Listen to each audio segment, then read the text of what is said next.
Hey there, everyone, and welcome to another episode of You Gotta Meet, where I have just heartwarming conversations with people who have been leaders in their own right in the world of business for many years to show all of you who are watching this or listening to this right now that these people are real people and they're not afraid to have interesting conversations about real life topics. And with that in mind, I am now going to introduce Michelle Sangster, who has quickly become one of my new best friends.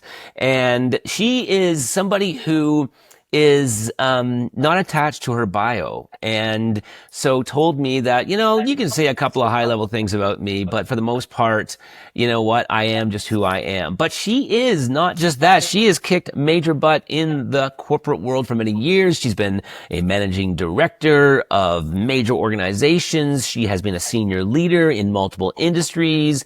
She has been a board member in everything from the, corporate world all the way to the film world. She's a thought leader. She's a merger and acquisition specialist. She is obsessed with leading people and connecting people. She's completely authentic. And like I said, she's a pretty awesome lady. Ladies and gentlemen, you got to meet Michelle Sangster. How's that for an intro? I think you're definitely my new best friend for sure. Well, it's funny because, when people start watching this, they don't know the preemptive conversation that you and I have just had. And so often people just think, oh, we're old friends, or that, we've done business together. And the truth is that this is our, first kind of real long conversation that we've ever had. And, it is just so easy to be friends with you. You have such a inviting personality. Do people tell you this?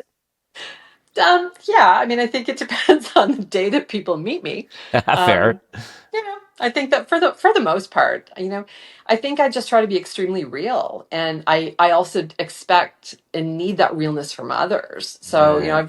I've seen a lot of hard in my career and in my life. So I've learned that, if you just don't put too many conditions on how you engage with people and you just kind of show up as your authentic self, people respond pretty differently. So there are times where people will meet me and they'll be expecting, you work in a big corporate organization and people expect you to be like pretty buttoned up. And, Right. I've had that time of life and it's not very fun.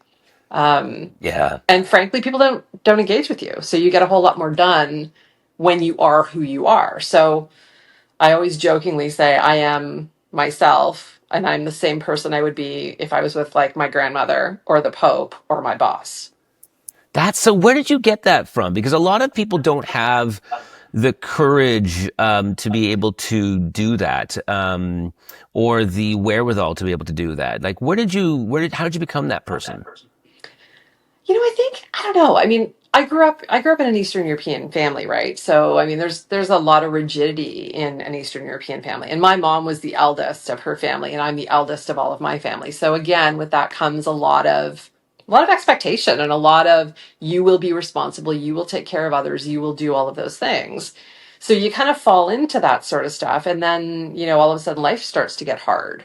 So, I found myself in organizations. Every job I took was really hard. I ended up being that person where, a company or a person or whatever was at like that really awful critical inflection point of, I can't be this thing anymore and I'm going to go be something else, but I don't know what that is. All of a sudden I fall into that, bang myself around a little bit. And, you kind of realize after you've been knocked around enough times, nothing else matters. Right. So it's not even so much that it's a confidence. I think, maybe it just got knocked out of me. I don't know. It's funny. I mean, and I think that there's something to be just said as we get older, like that true wisdom that comes from being somebody who just gets to that point in their life where like, I just don't give a crap anymore. It's like I just can't keep either A, rolling over or holding on to your baggage or showing up as the version of myself that you want to see that's not necessarily who I Yeah. am. And you start getting to the point where you start realizing, as cliche as it sounds, life is short Yeah. and you got to There's, just show up.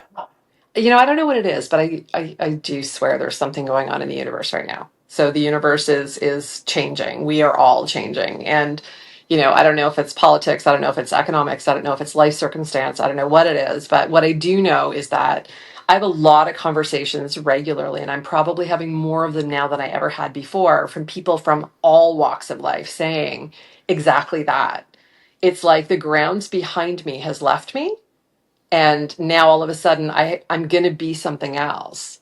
I had a conversation with somebody just before I got on with you, where what he effectively said to me was, he was like, I'm 30 and I feel like it's like my skin doesn't fit anymore. Oh, And wow. it's like, my hair color isn't right and I don't like my clothes, and I'm finding I'm questioning a bunch of things that I used to love to do, and now I don't love to do those anymore. So, Mm, is it a wisdom? Is it a universal truth? Is it a we've all had so much pressure? I don't know. But what I do know is I right. think we're all coming to a place where we just want to deal with real. We just want to deal with people. We just want to engage. We don't want to have to worry about the things we did before. Do you feel like it's almost like we're going through some major consciousness shift? Yes. Because I've been hearing about this a lot with other people, who are saying that there seems to be, it's almost like the entire world is saying that we are no longer satisfied with the way in which we have chosen to live, and that we need to move toward just a new level of awareness, a new being. Like even like I'm seeing that people are questioning everything now. Oh They're yeah. even like, why do we work?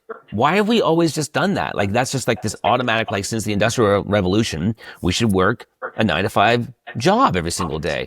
And more people are going, okay, why? Or why should I be, in a relationship? Or why should I live here? Or why, are you noticing this? Oh, for sure. And it's everywhere.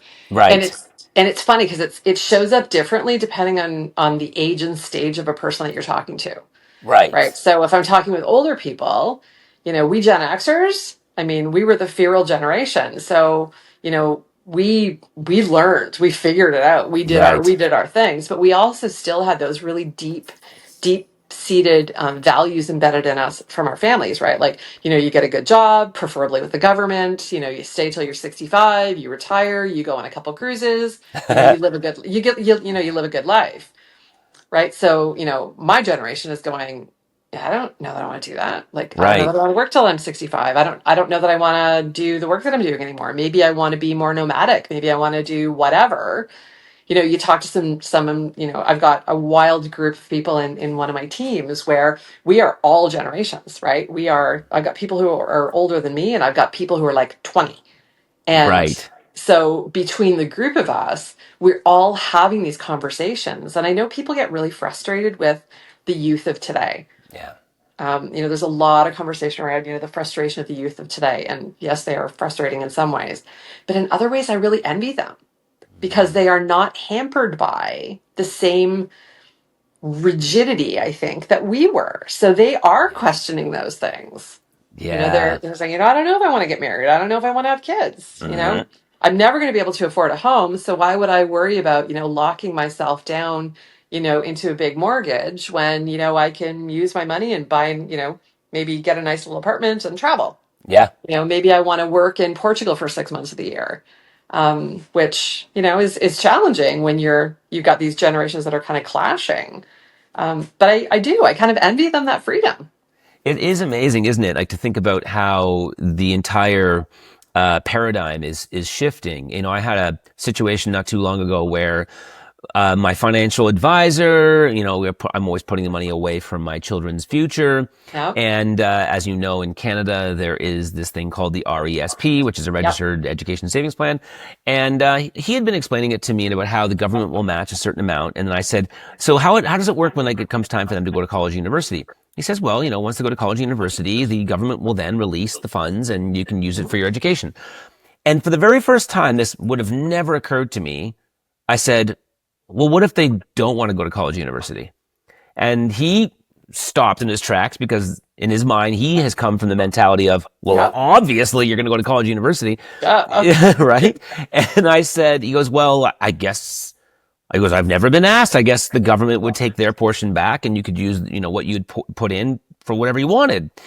And I'm really thinking about this now a lot more than ever, where I'm questioning whether or not I would want my kids to go to college or university. Yeah. And what's interesting about that is that I come from a typical immigrant Canadian family where myself and my two brothers are the only people in the history of our family to ever go to college or university. Yeah. And that was the number one conversation at our dinner table. It's like, you must do Same. this because Same. finally we've had this opportunity and you've gone through the similar Yeah. situation.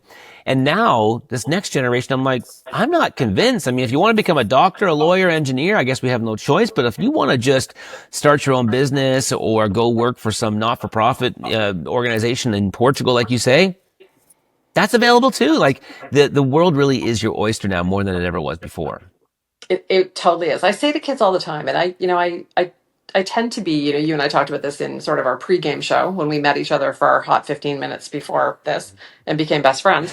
Um, I tend to spend a bunch of my time when people hit that place in life where they're just not sure. They don't know what to do next. I do that with companies, I do that with people, I do that with leaders. Um, but I tend to talk to a lot of kids at that stage, sort of in the, grade 11, grade 12, because when I went to school, I don't know about you, but I got to take a test that told me what my aptitudes were. Same. And yeah, well, my results, I could be a forensic pathologist or a bricklayer. I mean, practically the same thing. Obviously, right? Right. Like the connections are so similar, it's almost eerie. But so those were what my options were. And then, I remember my guidance counselor saying to me, but really, Michelle, your opportunity, you can either be a teacher or you can be a nurse. Well, I fainted at the sight of blood. So obviously that was off the table. Most of my family were teachers. So, okay, I guess I'm going to go and be a teacher. Right. Um, but that's all I got. And, my family was super happy. They were super supportive. They were a lot like Mm-hmm. yours. They were like, you got to go to university. It's Mm-hmm. super important. So I did. I got a degree in English and history because I was going to be a teacher at a time where there were no teaching jobs. Right. So that was a really cool wake up experience. Wow. So now when I talk to kids, I say to them, what do you care about? What contributions do you want to make to the world? When you think about what you're going to spend your time doing, where does money fall into that? Where does passion fall into that? Where does interest, learning, experience, travel, what falls into those things? And more often than not, it's the first time someone has asked them those questions Yeah. because no one thinks about how you plan a career or plan how you want to even spend your time by asking those questions because well, I was good at math, so therefore I'm going to be, an engineer. Yeah. I was good at biology, so therefore I'm going to become this. Yeah. So most of the time, I'm like the antithesis of university because I'll say to people, hey, if you don't want to if history is your gig and you don't want to become a history prof and you're not going to commit yourself to like 12 years of schooling, um, then you should maybe go do something else, Yeah. And study right? history on the side. Read as many history books throughout For your life. sure. Start a business. Yeah. Start a business. Yeah. Right? Just Do something that allows you to be able to experience the world, make a contribution. And, starting your own business, you're a self-employed guy. I've been a self-employed woman. I know what that means. You learn an awful lot in being able to do that. But, I think education still really has its place, but I think you have to be super conscious and mindful of what education needs to mean for the path that you choose forward. And you can yes. always make a different choice. I know. It's funny. I mean, someone asked me recently, what is it that you really want to impart to your children? And of course, they were saying, besides the obvious, like perseverance, resilience, kindness, generosity. I said, okay. I thought about it for a second. I said, one thing I really want to teach them is the importance of being able to be entrepreneurially minded. Yes. And so when we walk through the streets of New York, and I see a papered out store that didn't make it, I will say to my kids, look at this. The store didn't make it. What do you think would make it here? And they stop and they look and it's, kind of funny. My daughter might say, well, I think they should sell unicorn stuffies. Yes, they And should. you know what? Why not? But Everyone then, should do that. and then I say, well, why? And then she tells me, well, because I like them. And I say, okay, well, do you think other people would like them? And as you start going down the path, you start slowly making their brain realize that, oh, hey, maybe a stuffy store wouldn't work here because maybe there isn't that audience here to purchase those kinds of things. And if not, where is that audience? Oh, it's over there. And maybe they don't want pink unicorns. Maybe they want purple unicorns. And slowly but surely, it's educating them on realizing that there is opportunity everywhere if you everywhere. just know how to look for it. And Yep. so when even my other day, she asked me if she could set up a stand to sell bracelets that she makes. And I said, no problem. But before we do you have a sense of what kind of margins you can make on a bracelet? And then I started getting her thinking about how long it takes to make the bracelet. And if there's anything else that she also likes making that Yep. she can make faster and make larger amounts of money. So again, just getting the brain working that way. And I think that sadly, a lot of young people just have never been given that permission to think this way. It's just more of like that linear, hey, get a degree, get a job, spend many years paying off the degree, and then good luck to you. I think that's exactly the truth. I mean, it's one of the things that I think is the most important skill that you can teach a kid is the ability to think for themselves, Yeah. right? The ability to, to look around the world and be able to see opportunity, to be able to see challenge, to be able to think conceptually and think how they would, work through something. I had a moment where my daughter she was 3, and it's one of my proudest parenting moments. She went to daycare, and her most famous line, because she used to ask me how to do things, and I'd say, well, how do you think you should do it? And she would start to go, how Lauren do that? How Lauren do that? So she had learned very early to tie her shoes. And so at daycare, one of her little buddies couldn't tie her shoes. So she said, Lauren, tie my shoes. And Lauren said to her, no, how do you think that you should tie your shoes?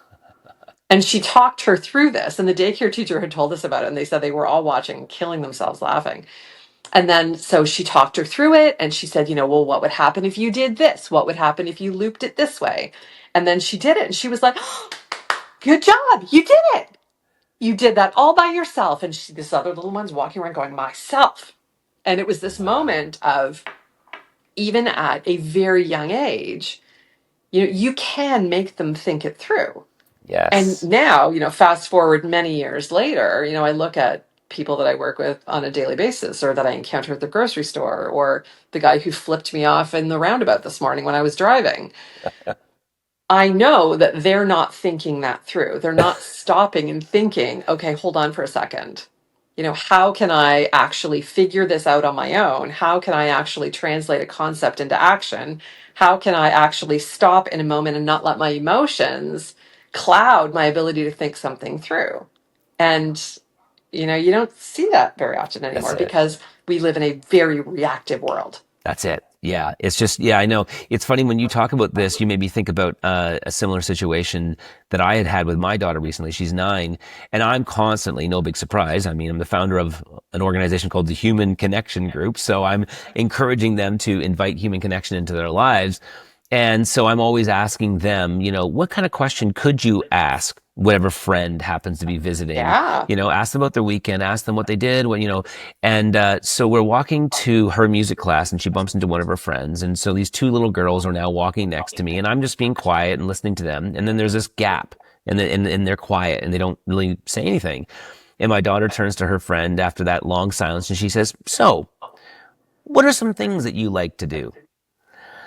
Who And it shoots that? it was so cute. And the girl goes, "Well, what do you mean?" And she says, "Well, just like what kinds of things make you happy?"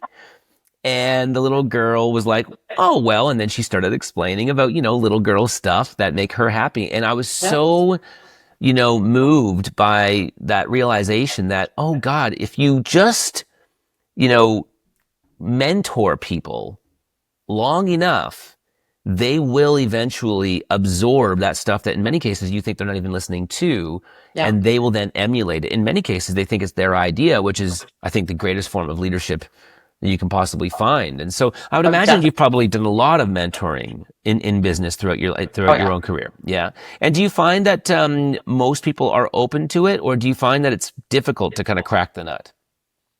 I think it really depends. I think that I actually spent a bunch of time as an executive coach. When my kids were young, I wanted to be around for them. So I left the corporate world and I went into consulting. Mhm. So I ran my own consulting practice. I did a bunch of executive coaching, and I also worked with a really cool consulting firm that was here in Canada at the time.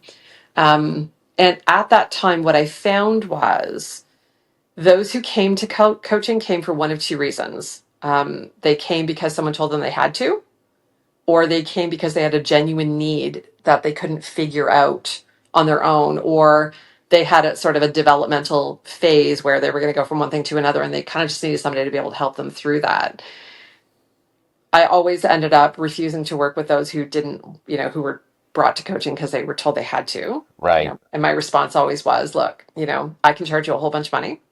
We can spend a whole bunch of time together, and you're not going to enjoy any of it because I'm going to ask you some really big questions, and I'm going to push you to do some really deep thinking, and you're not going to want to do it because you didn't choose it. Right.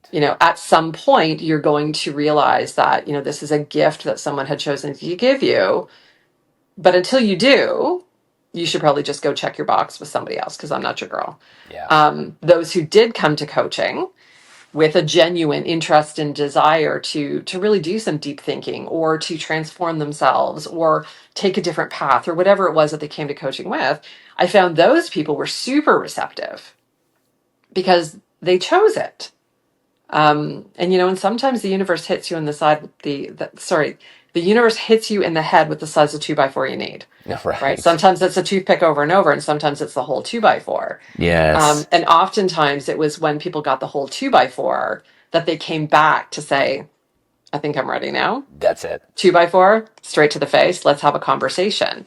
And it was then that those people were very willing and very receptive to do their own work because, what's a coach? A coach is there to be able to help you to see the things you can't see on your own. Yeah. A coach is there to help guide you in the places where things get hard. Sometimes a coach is there to hold you Yeah. while you do your own processing, but that's really what a coach is for, That's right.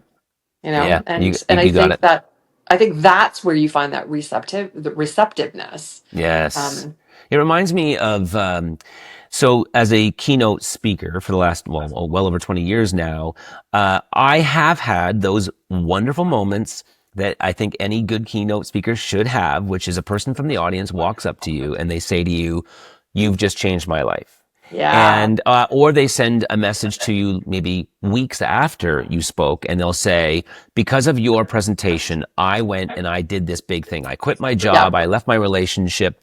And as good as it feels, the most humbling experience that I ever finally came to was realizing that it in fact was not me. And as much as I Yeah. wanted to take the credit for it, it dawned on me one day that a person, and this is the way I see it, they're always walking closer and closer to the edge of that cliff where they're ready to Yeah. finally jump. And what happens is in a person's life is that one day they read a book and it inspires them and they move a little closer to that edge. And Yeah. but then they go back to their regular life. And then maybe a year later, they have a coach and a coach really gets them excited about life and they're going to make a big change and they get a little closer to that edge, but they still then eventually stay where they are for another year or two. And then they see a documentary and then they see a movie and then they overhear a conversation. And then eventually they get so close to the edge of that cliff.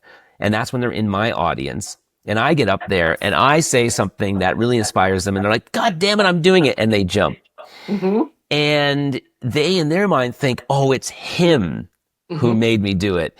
And it Yeah. really is, as much as I'd like to believe it was completely me, I realize I'm just a member of many teams, many books, many documentaries that got a person to where they are. And I just got to be lucky that I was the one that was at the final moment before they jumped. And so we have to, I think, see ourselves as individuals that are just part of a really big team in the lives of other people. And if they don't make the change immediately when they see our speech or hear us coach them or listen to our words of Yeah. advice, that we got them a little closer to the edge and somewhere down the line, hopefully someone gets them to the point where they can jump.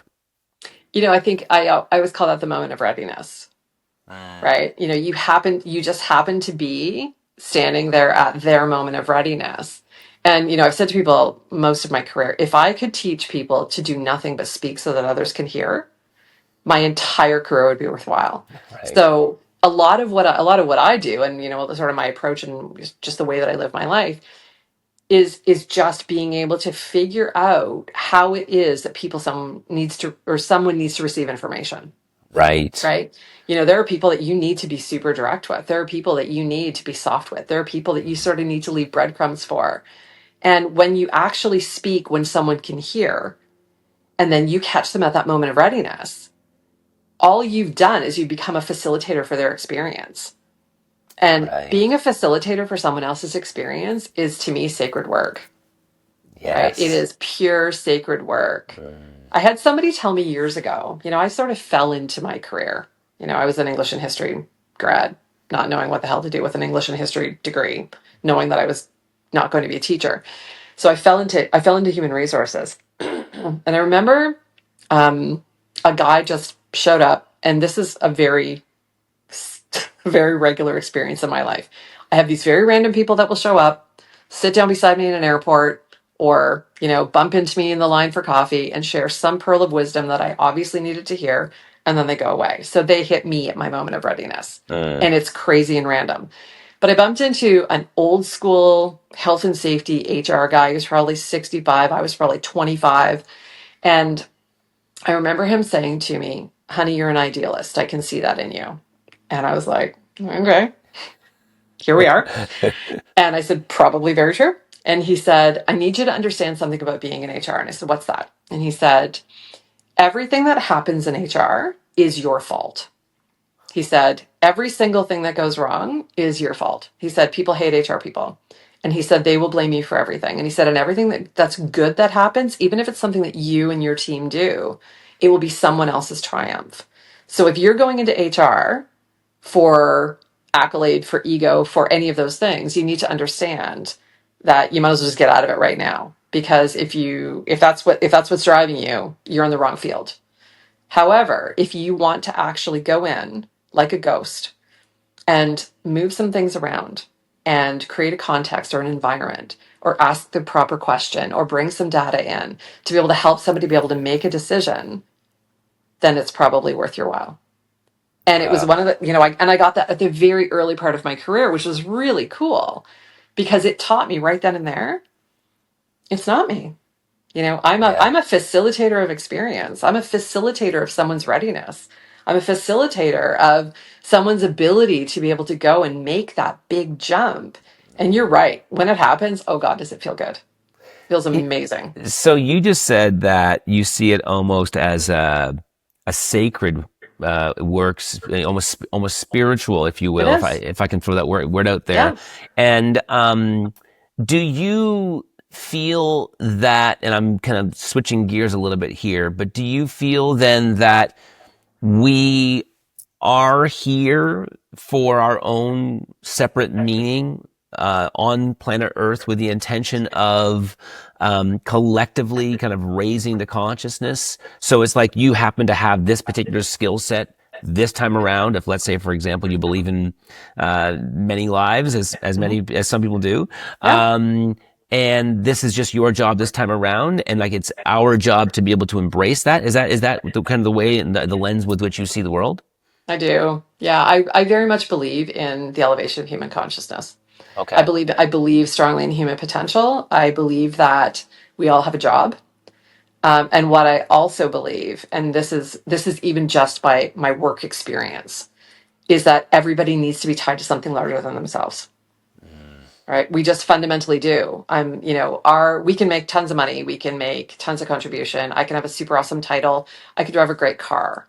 But the reality is, none of those things make most people happy. Right? Right. Happiness studies tell us, making 25% more means nothing. Yeah.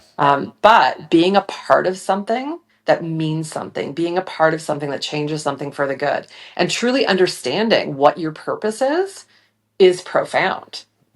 One of the best jobs I ever had, I worked for a post bankruptcy private equity company, and we had, I supported multiple businesses within that portfolio, but the one group was a flooring company. And in that flooring company, I mean, we came in, that business was losing money like crazy, but it had also employed three generations of people in the KW region. Wow. And we chose to save it.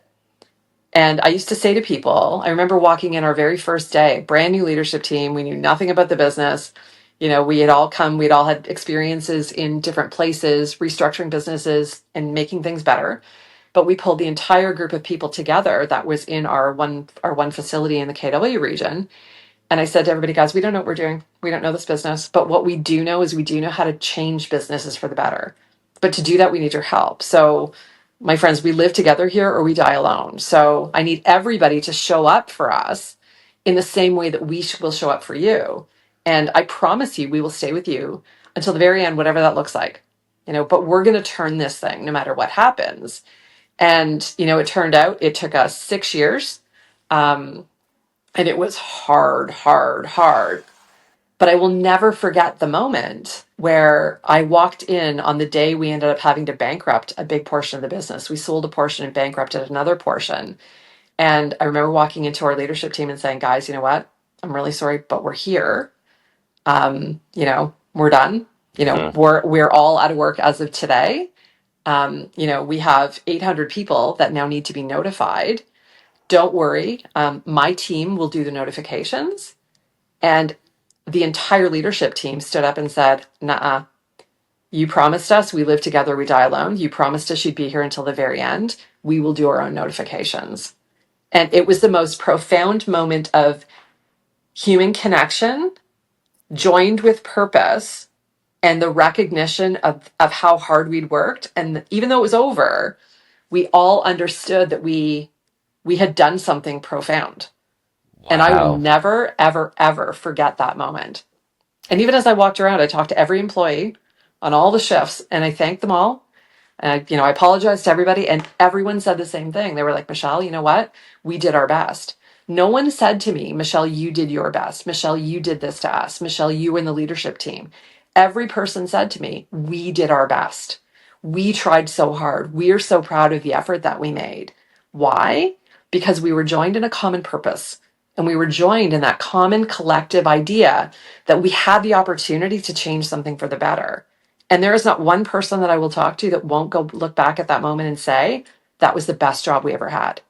Wow. And my friend, that job sucked. It was hard. Right. Yeah. It wasn't the most glamorous job, No, it but was it's hard. it's the way they felt, right? It Yeah. was the way they felt, and they felt like they were part of something. It didn't matter whether it was flooring or lifting bricks or moving stones from Nope. one side of the plant to the other. It was like, I am part of a bunch of people who are trying to accomplish something that matters. And 100%. that to me makes me feel so proud. And it's funny because as you were Yeah. telling that story just now, I can't imagine that many people would listen to that story and not assume that the ending is going to be, and we turned that bad boy around and we ended up selling it for a million gazillion dollars. And what I found, which was like made the story that much better, was that it didn't have that cliche, almost Disney It ending, didn't. but still the ending, it only shows that what we truly care about is not always the kind of Hollywood life of everything always coming out in roses, but rather we just care about being part of something that matters. And I Yeah. guess, have you found that in your senior leadership roles over the years, surprising how few leaders seem to deliberately harness that mentality. Like, and they really just treat it as a job. And I just need to give these people their performance reviews and make sure people are hitting certain targets, as opposed to just kind of tapping into some sort of emotional, goal that's bigger than the actual job. Have you ever wondered why more people Constantly. don't? Yeah. Constantly. So when I started in PE, it was I used to fight with the PE guys all the time in the very beginning because they would come to me with a spreadsheet and they'd be like, Michelle, we need to do blah, blah, blah, blah, blah, blah, blah, because the spreadsheet said this. And I would say, delightful. And let me tell you what happens. The business actually happens off the spreadsheet. And it's actually people that will execute all of this stuff. And let me tell you, if you lose these people because of what your spreadsheet said, your spreadsheet's going to look a whole lot different at the bottom. So we don't manage by spreadsheet, we manage by purpose. What are we trying to accomplish? What problem are we trying to solve? How are we trying to actually engage? And where do we want to go? Right? Like Right. it's a simple concept, right? Mm. But the reality is most people can't do that. They manage by spreadsheet. So, I've heard lots of people say that the MBA has actually killed the ability to engage your soul in a business. And to a certain extent, that's probably true. Sorry to all the MBA people out there. Love what you did. You're great. You're all doing great. But the reality is, when we got into analysis, when we got into constant, everything was, a bottom line. There was a profit model to everything. It really did kill. It kills problem solving. It kills engagement. It kills purpose. It kills what we're trying to actually accomplish. And I see it all the time. Um, Technical organizations are hard, right? Because they're Yeah. all brainiacs Mhm. that live in the language of what the spreadsheet in their brain is telling them, and getting them to the table to be able to talk about something that's infinitely human or infinitely connective is really, really difficult. Which is why I think there's a million leadership models out there.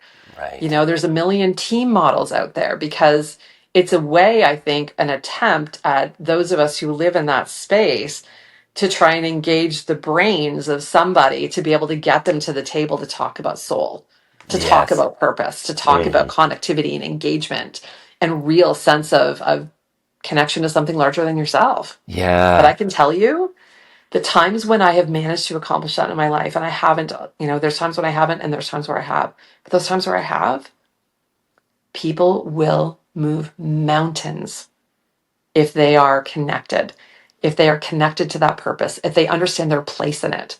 And when they also understand that they don't have to be all things to all people. Right. So if you're the math guy, you can be the math guy. And that Mhm. is amazing. And we need you over here, right? I am not the math girl. Everyone knows me knows. I have a CFO buddy who is, my BFF. He and I've been connected for the last 5 years, and I don't know what I would have done in this last role without him. He knows he's never going to ask me to do a spreadsheet. That Right. would be just ridiculous.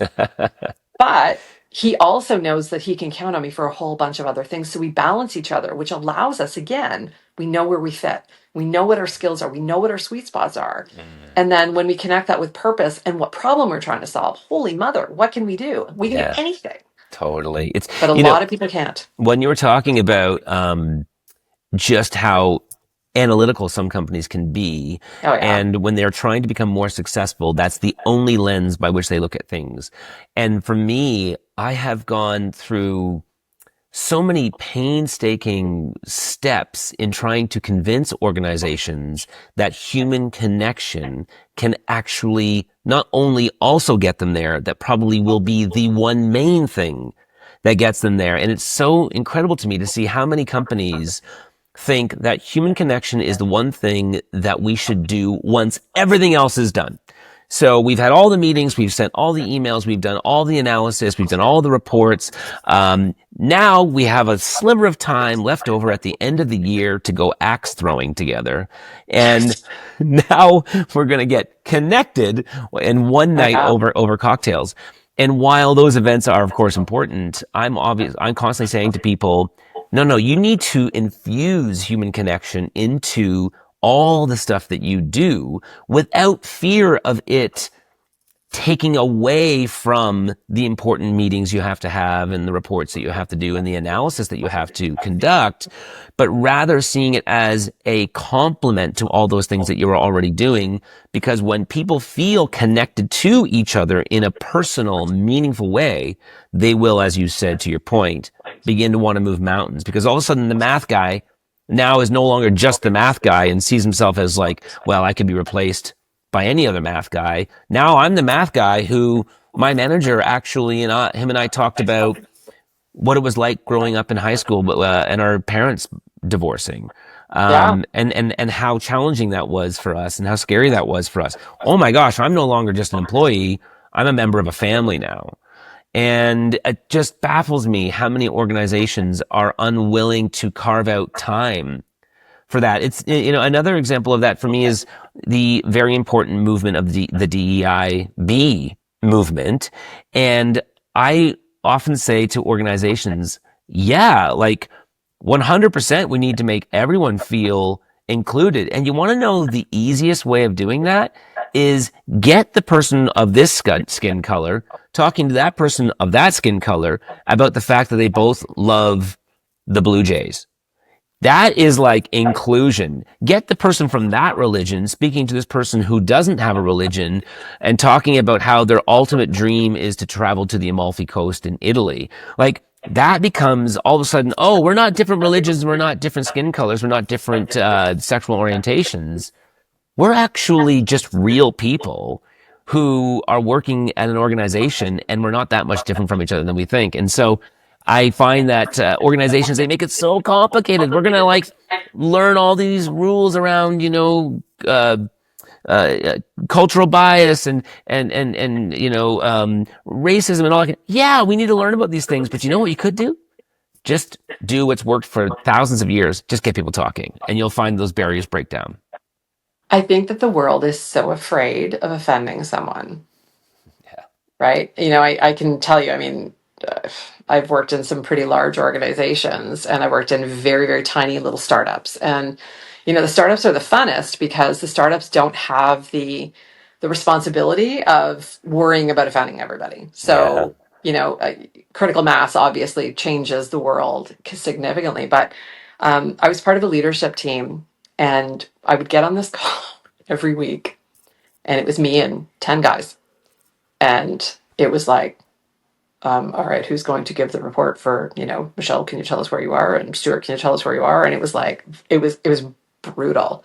And so of course I bring myself to that conversation and, I find them, get a little snicker, somebody cracks a little joke, all of a sudden we start engaging just a little, right? And I'm like, okay, we're moving. And as we start moving, I've found that the conversations about what the topics we were dealing with started to become more engaging because Right. people weren't as afraid to actually say what they thought or Mm-hmm. bring a piece of data that maybe we hadn't asked for or whatever it was. And then football season started. And I'm a massive Buffalo Bills fan, Okay. go Bills, massive fan. And so as the Bills started doing better and better, we started talking about that. And I would start to wear my Josh Allen jersey on Mondays for this call because one of them is a Baltimore Ravens fan.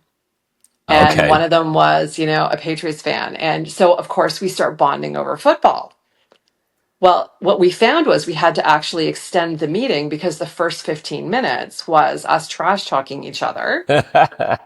But then the next part of that meeting was spectacular because all of a sudden we were friends. We knew each other. We understood. We could actually put aside all of that fear of offending or not being sure of who we were talking to. And because, some of us on that call were very senior in the business, some of us were not quite as senior. So, hierarchy went away and all of that kind of stuff. And, there was a fairly junior guy, Pat's fan, took a swipe at Josh Allen. Like, okay, Yeah.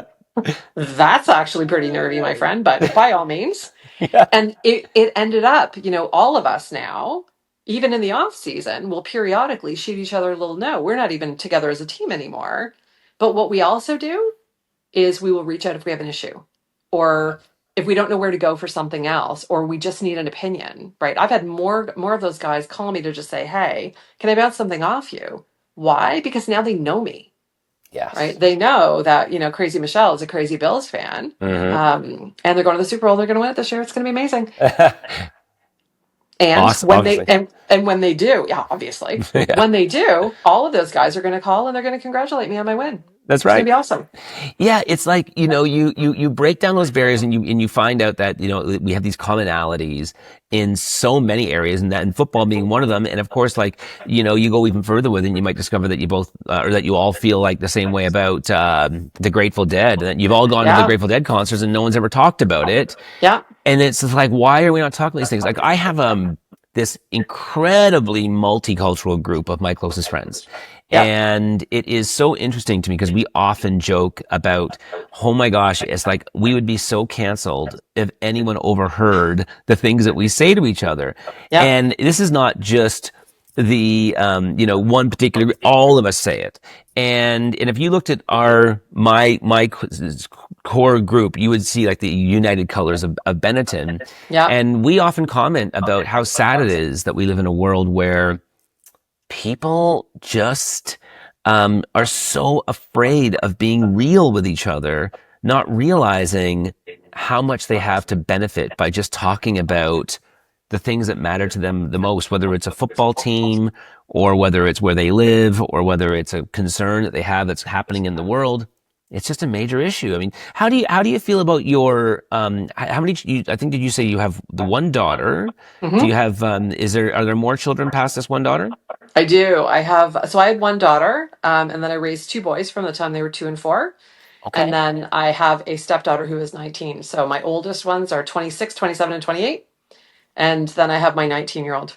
Oh my. So, Oh, okay. yeah. So how do you then instill what we're speaking about kind of in them, like to have the courage to go out there and speak their truth and to not feel like they have to conform to any one type of paradigm?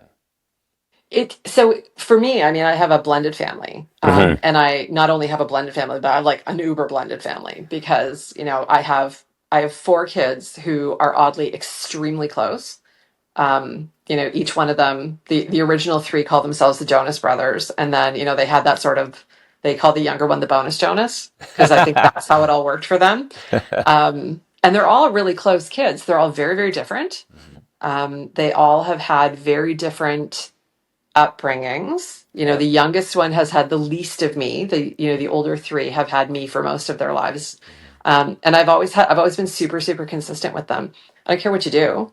I Yeah. don't care what you choose to be in your life. But what I do care about is that you have a deep sense of self and you have a deep sense of empathy. And your family comes first. So understand that, your family is the place that you can always come home to. Your family is something that you protect and that you stay with, and your family you can count on. So each one of them has gone off and done, they're all amazing, amazing people in their own right. Um, my oldest is actually a millwright, and he Okay. is exceptional. It took him a while to come to that, but he's off doing his amazing kind of work, and he's the guy I call when something is broken, which is awesome. Yeah. And he's the really grounded one in our family. My daughter, who is mine, is actually she's a management consultant, Okay. and is very much like me that it's almost frightening. So she's succeeding in ways I will never conceive of. My youngest son manages a restaurant, and then my youngest daughter is actually I think she's going to change the world. Oh yeah. She's in climate change, and I think that she is the one who's going to change the world. And Wow. each one of them feels very strongly that they have a purpose. Each one of them feels like they need to make a contribution in some way. Mm. Each one of them have come to their own place, recognizing who they're not, which I think is as important as understanding who you are. Yes. Um, so, the youngest one is still, she's still finding that. She's only 19. Hmm. She just finished her first year and she's still finding that. But, she's the one I actually probably love listening to the most these days because she's 19. And she's going to change the world. And, she's not hampered by, the experience that even now the older ones have started to find. Right. She has that And it's, optimism. yeah, she does. And not just the optimism, but she has the right to change the world, Right. right? Like this world sucks. So she has the right to go change it Yeah. because why would you want to keep a world that sucks anyway? I keep saying that, so often we talk about greed and we talk Yeah. about the disparity between the rich and the poor. We talk about, the power, falling into the hands of so few people. Yeah. And everyone keeps talking about how we need to change this. We need to speak to these people. We need to say to Jeff Bezos, you need to start paying your employees a better wage and all this kind of stuff. Yeah, Hmm. fine. Let's do it. But I genuinely think that we're just wasting our time. If we're ever really going to change the world, we need to shift our focus to the younger generation and Agreed. to basically say, hey, listen, before you become a Jeff Bezos, Yeah. why don't we instill a really great value system in you so that when you do become one of the richest people on the planet, you don't actually want to keep it for yourself. You don't see the benefit of that. You'd like to spread the wealth to other people because For sure. otherwise, I mean, these other people have just become too unhinged to be able to reach at this point. I always find it interesting. So I mean, we just had a Canadian election, and it was Yeah. a big strategic one for us. And God bless the Americans for galvanizing our country. Yep. Is what I would say. I really feel very strongly that lots of people are swinging about Trump in a bunch of different ways, and I'm certainly not going to render an opinion on that. Uh-huh. But what it did do is it galvanized a nationalism in Canada, which I think is really, really incredible. And it made a younger generation actually stop for a minute and think, what do I want for my country? What do I think is important? And it's really interesting. Like, you can sit around, come over any Sunday to my place. All my kids are usually here, and any one of them, you could bring up a topic of conversation, whether it's diversity, whether it's business, whether it's politics, whether it's anything, and they'll have an engaging conversation with you because they've all been taught to think for themselves, and Right. not only to think for themselves, but to think about the collective implication of any decision that they make. So, politics around here was as challenging, I think, maybe a little more polite, but as challenging as it was in the U.S. when our election was happening. And there was lots of polarization in our own country, which is again something we haven't really seen in any, at least since I've been alive, but Hmm. we've never really seen. My kids would ask questions.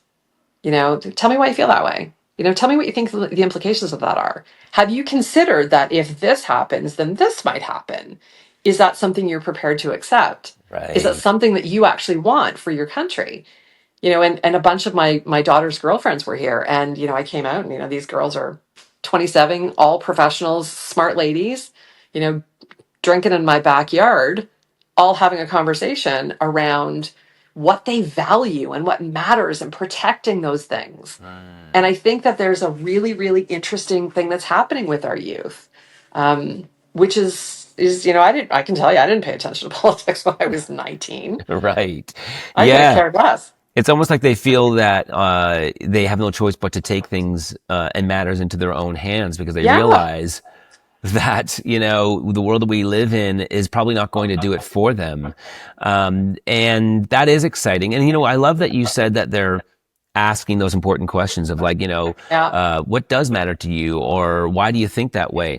I've been thinking about this a lot recently about how strong some people's opinions can be yeah, based on a very limited amount of information and a very limited amount of research and asking those questions that you speak of.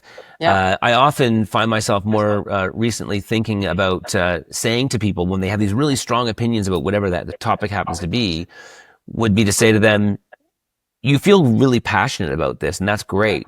I'm curious, would you feel comfortable, let's say, getting on stage and debating an expert on that topic? Like, do you feel like you know it well enough that you could hold your own in that space?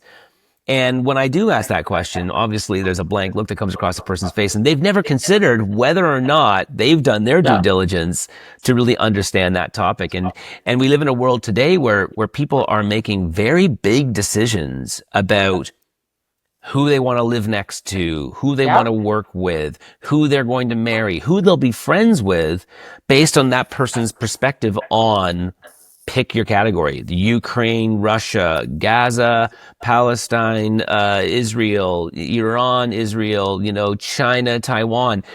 They are so, gay, straight, trans, not, they are yeah, so crystal clear that their perspective on that particular thing is so astute yeah. that anyone who disagrees with them is like, I'm sorry, we can't be friends. We can't live next to each other. And I thought, wow, what a scary place to live. So it's exciting to hear that these young ladies are in fact looking to go deeper and to ask those questions. To me, the most terrifying thing that I hear is somebody will say, "Oh, so I read somewhere," Yeah. or somebody told me that Right. A, B, or C is true. Mm. And my response is, well, how do you know that's true? Yeah. And generally speaking, I get the same kind of response, which is like, oh, Yes. because I said so. And Right. to me, I mean, that's where we've given up our right to think. We've given up our right to think for ourselves. Mhm. This is going to take our conversation on a completely different way, but it's one of the reasons why AI scares me, Right. because AI abdicates our ability to think for ourselves. Yes. And I love AI, right? I Mhm. think I'm not going to lie. I think it's just fab. I go to ChatGPT and Gemini and all those pieces all the time. Mhm. And I use them for things that I think are useful to outsource, right? Things, Right. do I really need to think that through right now? Or can I go and get a bunch of information, read it, and then think it through? Yep. And I think it's that piece that ends up being missing. So, for me, I'm sitting in this weird space in the world where I've raised a bunch of people, and anyone who has worked with me, anyone who has been coached by me, they know that I require you to be responsible for your thinking. I require you to be responsible for your belief systems. Mhm. I'll hold a space for all of it because I love the concept of two opposing things being true at the same time. Amazing. Mhm. I think that's an awesome thing as long as you're prepared to understand that those two things are true and you can defend that thought. Why? Because you thought about it.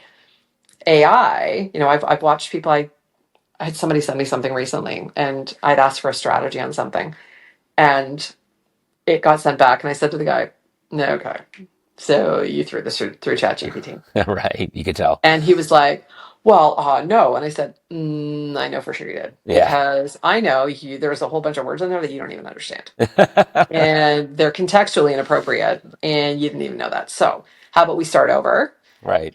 and let's actually figure out how we're going to pull together our strategy. And then how are you going to use a ChatGPT or whatever it is you choose to use, AI in some way, to then augment and maybe do some of the research for you. But we're Right. not going to abdicate our thinking. We're Yes. not going to abdicate our responsibility for what comes out of that. We're not going to abdicate any of those things, Yes. It's so right? We're true. going to be responsible for what we choose to put out to the world, whether that comes from AI helped and enabled, or true original thinking on its own. You got me thinking just now about something that really startled me and I saw on LinkedIn recently. And there's a professional woman who's in my network and she had posted on LinkedIn, she said, I've been using ChatGPT now for the last year and putting in all kinds of different queries. And all of a sudden I decided to ask ChatGPT based on the queries I have been inputting for the last year, how would you assess me as a person? Cool question. Right? I thought that was a cool question. And so ChatGPT gave her an answer. The problem for me though is how she then used the answer as the abject reality of who she is. Ah. So she had said, now based on the answer, she says, I now finally feel seen. And then she went on to post what ChatGPT had said about her. Now, the concern I had was, number one, she wasn't acknowledging that AI obviously is designed to make you feel good about yourself. It's not going to be able to have the proliferation that it wants to have if it's constantly criticizing everyone. Yeah. No one's going to be incentivized to use it. Secondly, you are relying on its answer as the absolute truth, as opposed to using it as an objective perspective on who you might be at this particular juncture in your life based on the queries that you'd put in, which I Yeah. think is really interesting. And the part that I also thought was interesting is that she clearly wanted other people within her network to see how um, glowingly she had been spoken about by a computer system. And so I thought, we need to be very careful with our relationship with this interface because while I use it every single day, Yeah. um, as a tool, but to not get to the point where I see it as more than just a tool, but rather, um, an alternative to my own brain so that it actually, whatever it thinks, perhaps is better than what I think, Yeah. because I think that starts becoming a very scary space. I would totally agree with you. And there's so much. I mean, God, we could do 40 other podcasts just on this one topic, right? Yeah. Um, what I take from that is what I've seen in my career and just my life.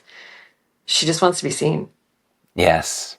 right? She just wants to be seen, and everybody wants to be seen, and thought of as a good person or a smart person or a beautiful person or whatever it is, right? We all have this desperate need to be seen. And, that's one of the things that I find is so lacking in our world because we're so focused on data models. We're so focused on AI. We're so focused on technology. We're focused on profit. I look at most organizations and that's what their focus is, right? Training, people initiatives, connectivity, all of that sort of stuff kind of is, as you said earlier, it's the pizza party principle. We'll get all this stuff done first. So we'll throw a nice big pizza party. Everybody will engage and everybody's happy. The Right. reality is we just want to be seen. So I did a bunch of assessment work earlier in my career because in my search to be able to engage people in like just human, soul based, this is me, this is you, let's understand ourselves, let's understand each other, ways of being able to change the way that we behave at work, I realized that assessment really worked. So, I used a bunch of different assessment models, and it's interestingly how I met my husband. Oh yeah. I ended up, yeah, I did his a bunch of psych assessments on him. What do you mean? And Like actually, did you know him before this? no, no, How how he was in a client company of mine. okay, and so you just randomly chose this guy and say, I'd like to do these assessments on you? No, his CEO, who I'd worked with previously, came to me and said, "Having trouble with my leadership team. Oh. Nobody's getting along. I don't know what's going on. Can you come in and just Michelle, just please just go figure them out." Okay. So I said, "Okay, cool. I'm going to use some assessment because it was a technical organization, Hmm. and I know that that's a way that I can speak so they can hear." Right.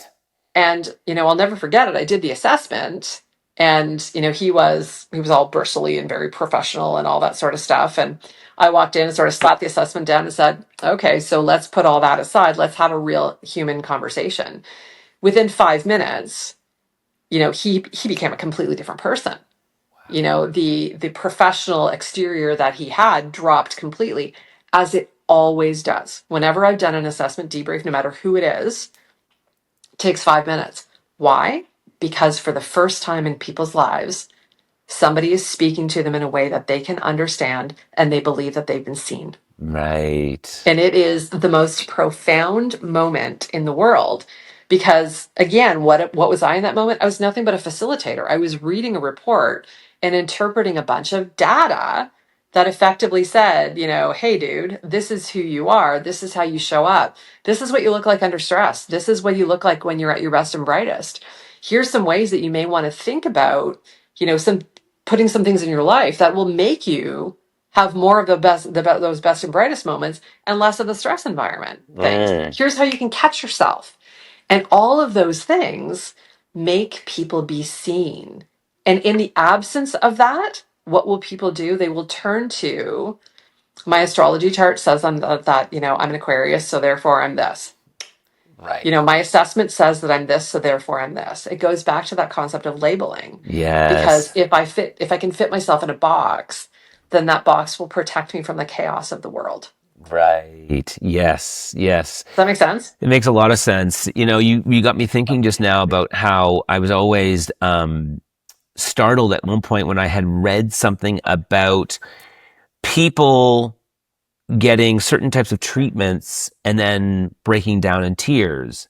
Oh yeah. And so the areas were like the masseuse Yep. saying, yeah, a person who's never just hasn't been touched in so long, they haven't been essentially had any level of intimacy that they break down crying. And so that kind of made sense to me because a massage is, of course, as we all know, a very Yep. intimate experience. But what I remember also reading is that dentists had said that they too had had this experience on multiple occasions where just grabbing a person's jaw, moving their head in a different direction, and then having their hands touching a person's mouth had Yep. caused people to cry again because they feel like, oh my gosh, I'm seen, I'm being touched, Yep. I'm the focal point of a person's world right now, and that just broke my heart to think about how, I guess, quote unquote, unseen people are every single day. I mean, I've even had moments where I can be speaking to a server in a restaurant and through casual conversation, I'll ask them, are you in school right now? Oh yeah, I'm at such and such a school. And I say, oh, well, how's that going? And they say, oh, it's going really, really well. And I might pop back because I like to ask bigger questions. I'll say, so what's the best part and what's the worst part? and they'll say, "Oh, well, gosh, the best part is da da da da," and then they'll start speaking with the worst part. And I've had servers break down crying right Oh there yeah. on the spot because no one's asked them. No one's even said, "How are you doing? How are you feeling?" It's Hmm. I saw something recently where this woman on a podcast was saying, kind of this is all in the same vein. She said, the way that a woman feels when a man turns to her and says, "I love you," a man feels that same feeling when a woman turns to him and says, "Thank you." Yeah, oh God, yeah. Right? And I was like, Yeah. it was like these light bulbs went off. It's like, I want to hear that I am loved by my partner, but it pales in comparison for her to say something as simple as, "Hey, thank you for all the play fights you have with the kids on the bed. I Yep. know that's a role you take on and you get kicked in the face and sometimes you walk away with bruises, but Yep. thanks for doing that." I'm like, I'd probably break down crying just because it Yep. would just be like, I feel seen. And man, You it's feel just like, seen. it's so easy to do and we don't do it for each other. And I still can't figure out why it is. I mean, I know that we're polite. I know that we're socially appropriate. I know that we're politically appropriate. I know that, there's a lot of angst in our world, and I know also that, I mean, I've been a woman in a man's world for my entire career. I've worked with Mhm. boys my entire career. And, Mhm. the reality is I've had to have moments where I've become something different than I am because I've had no choice. Right. Um, I've had to galvanize myself against, more things than I ever want to have a conversation about. And I'm super pleased my daughter will never have that experience. Yeah. But, the reality is that I think that we arm ourselves because we don't feel like it's safe somehow to allow that part of ourselves to be seen, which is why, we talked earlier about I envy the youth of our generation because they're not hampered with that in the same way. Right? I have a 12-year-old niece who decided she wanted to dye her hair like bright elfin pink for her grade 6 graduation. Um, and she's extraordinary. Yeah. She's just extraordinary. And it didn't occur to her for 1 second that anyone was going to look at her differently. She wore a really cute pink dress and she decided to wear a pair of running shoes with it. Why? Because that's what she felt like. Yeah. And it never occurred to her for 1 second that somebody would say or look at her differently or any of those sorts of things. But I think we've really lost that sense of safety that allows us to engage. Yes. And I love it. I was on a school trip with one of my sons years ago, and it was just one of those. It was an Aboriginal community, an old long house and all that kind of stuff. So it was like a history kind of tour in a really cool spot in Burlington. And there was a guide there, and one of the kids was just misbehaving, and his mom was there, and his mom was allowing that misbehavior to continue. And the teacher kind of was at her wits' end, didn't know what to do. And the guy just stopped and said, "Dude, don't be a doofus. You're going to get us all killed here today." Oh, wow. And everyone just kind of stopped. And the kid was like, and for a moment, I thought, oh, this guy's getting fired. Yeah. This guy's Right. getting fired. This guy's getting fired for sure. Yeah. And what happened? Every kid just jumped in line and they had the best day ever. Why? Because they understood the rules. Right. They Yes. understood the rules. The guy just engaged with them as humans, talked Hmm. to them like at their level, Yeah. didn't bother to try and, give them the, well, then, we have 25, 30, and 30 rules and, Yeah. let's Yeah. check the Yeah. box. Engaged at their level, let them be kids, let them be themselves, but gave them some boundaries. The kids bounced around in those boundaries, had a fab day Yeah. at what might have been a bit of a boring day for a bunch of like 9-year-olds, right? Right. Yeah. They're Um, just being real with people. just being real. It's so funny. I've had, the I don't know whether it's fortunate or not, just the occasion through the work that I do of being a public figure and being on stage to have interacted with, a good handful of, I guess we'll put them as celebrities. Yeah. And so in being in those situations, one of the things that I've often heard from these people at the end of the conversation is they'll say, gosh, like, this has been one of the most real conversations that I've had in so long because everywhere they go, they're constantly being asked all the same questions, which is like, how's that new movie? Or, Yeah. I know that you're working on this new project. Tell me how that's going. It's Yeah. all these sycophants were around them trying to ask them what they want to be asked, thinking what they think they know if they want to be asked. And for me, I've just never had the I don't even know the capacity to be that kind of person. And so I might say to I was having dinner with it sounds like I'm name dropping, but it really is just as in the context of what I'm saying, with Martin Short in Las Vegas.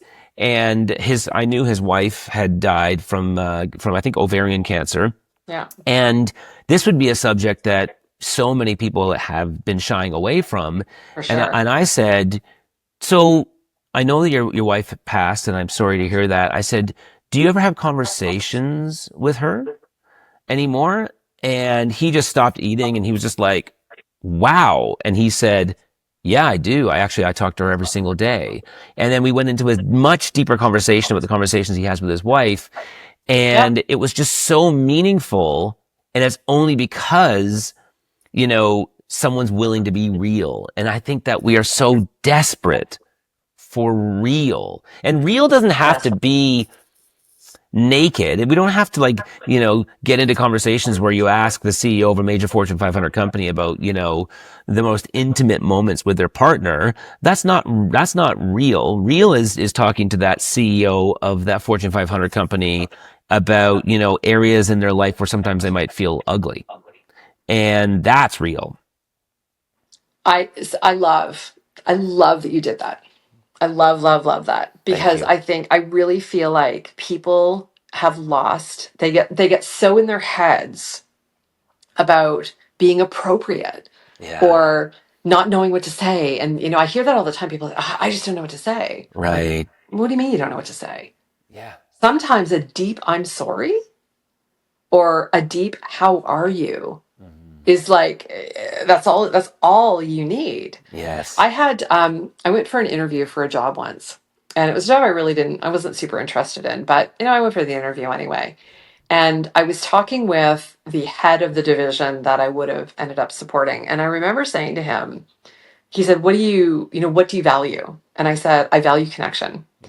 And I said, you need to understand that your very first, like your relationship with me has to be your most honest and truthful and authentic relationship because we need to be the people. We're going to be the people that see the hardest stuff. Yeah. We're going to be the people that we need to be honest with and real with. And I had a previous client who was moving into a CEO role, and I would go every week or every month because that's all he had, and he would just lay out his strategy and say, help me to figure this out. Help me. I'm feeling super insecure about my position. I'm feeling super insecure about these pieces. And it was a really interesting conversation because I was the only safe space he had in a month because no one, he couldn't even, he didn't even feel that he had the safety to be able to go and say, hey, I'm thinking about this because it would have made him look weak. So I referenced this in this interview and I said, we have to be in that position for each other. Yeah. And I didn't get the job. And the person who I would have reported to came back to me and said, I would caution you in other interviews with being that open and real with anyone. Because what you made this person feel like they had to be in a position where they were more vulnerable than they had intended to be. And my response was, cool, never going to be anything different than I am. Because more often than not, I end up, even if it's a 5-minute interaction, being the only safe place in a moment that someone has. And if I can do that for someone, that feels like my purpose in this life has been achieved. Wow. But it What? was such a strong indicator of what corporate life is. Right. And I felt so sorry for this guy because, as I said this to him in the interview, like I'm watching his eyes well up going, oh my God, what I would give for a safe space. Right. Um, but yet he never felt like he was in a position where he could accept that. And his organization was not going to allow it. They're basically saying to you, hey, let me give you a piece of advice that if you want to be able to get these types of jobs in the future, you're going to have to offer a watered down version of the Correct. person that you truly are. And to me, I just feel so saddened when I hear stories like these because you see so many organizations that will never truly fully reach their ultimate potential because they are so attached to that mentality that we can't be real. I mean, one of my closest friends just got this job last week. He was offered the job as a CEO of a major private equity firm. I think he'll be overseeing about $300 million in business. And he said to me that during the interview process, the head of HR asked him what one of his superpowers is. And he said, I could not believe I'm still being asked this question. Amazing. I'm a man in my 50s. I've run major Fortune 500 companies, divisions around the world. And this person is still not being like just more real with me. My superpower. What do you want me to say? I know you don't want me to say, well, you know what? I could probably drink a half a bottle of JD and still hold it up and keep it at like without passing out at the bar. And I could probably Yep. talk to 5 other CEOs at the same time. That's my superpower. Like they don't want real. Probably not. They don't want real, right? They want, oh, one of my superpowers is that I'm just a really wonderful communicator. It's just all bullshit. And Yes. it's just like, Yes. guys, like, why don't you say to that person, hey, you know what? Like, I know you've got a young daughter. What are areas in your life where you wish you could be better at parenting sometimes? All right. Now we're getting authentic. And he can still Yeah. answer that in a way that makes him prove that he's still fully capable to run this company. Yet no one wants to go there. We just want to keep 100%. it. If you could be on a pizza, what's your pizza topping? Like, come on. Is this I what asked what kind of tree I would be. you've been asked that? I've been asked that legitimately. If you were a tree, what would you be? I mean, with your personality, I don't even know how you don't just like burst out laughing. It's just like, it must be so hard to compose yourself in moments like that. Yeah, I just don't. Yes, right. Probably just don't. Well, Yeah, you know no. what? This is like, I mean, it's interesting to me because when I go into a lot of these conversations with people who have these senior positions that you've held over the years with different corporations, I often do find that, oh, here we go. It's probably going to be difficult to pull the authenticity out of this person. But in your case, it's been, nothing but the opposite of that. It's just been so endearing to, meet somebody who you are essentially strangers walking into a conversation and to feel so connected by the end of it, because you've been willing to be so real during this conversation. And I can only imagine anybody who's had the pleasure of having you as their boss or their own leader knows exactly what I'm speaking about. And it gives me hope. It gives me hope to meet people like yourself, to really genuinely feel like, oh, good. There's Michelle Sangsters out there. We're not we're not destined for ruin just yet. So, That's like super kind. well, it's accurate. But here's what I would tell you about being authentic is authenticity truly also comes when a safe space is created for authenticity to show up, which I think frankly is also a testament to you. You certainly make it easy. Yes. I mean, we've known each other for like a 15 hot minutes, but now we're best friends forever, which is Yeah, cool. yeah, But the reality also is that I know also how hard it is to be that authentic. right. Right. I know that, there's not a lot of safe spaces that get created when you are that authentic. I also know that there are doors that close for you when you are attempting to be that authentic. So, for me, I look at the world and say, if I show up as I am, then that means that someone else is allowed to show up as they are. And if I can just accept them, then they get to accept me. So, sometimes I'm dumb and sometimes I'm fat and sometimes I'm, angry or whatever it is, right? Like we all are all things. But when we actually bring that with a spirit and intention of acceptance of each other, that's when we allow that authenticity to actually grow in other places. So, you know, now we're best friends forever. So we're just going to go out and figure out how we're going to inspire that in other people. So thank you. Thank you, Michelle. This has been, wow. I can't even top what you've just said. You've just basically did a mic drop moment right there. So, I'm going to leave it right there. Stick with me, but I want to say thank you so much for, being willing to be a guest on the show today. And, we'll make sure that everyone, in the bio below has, all kinds of ways in which they can, stay in your world, because I think there's going to be a lot of people who really want to after hearing, you speak today. And a big thank you to all of you who listened today or who watched and for being in our world. And we encourage you to keep doing so as I aim to have as many authentic conversations with leaders from all around the world on You Gotta Meet. So we'll see you soon.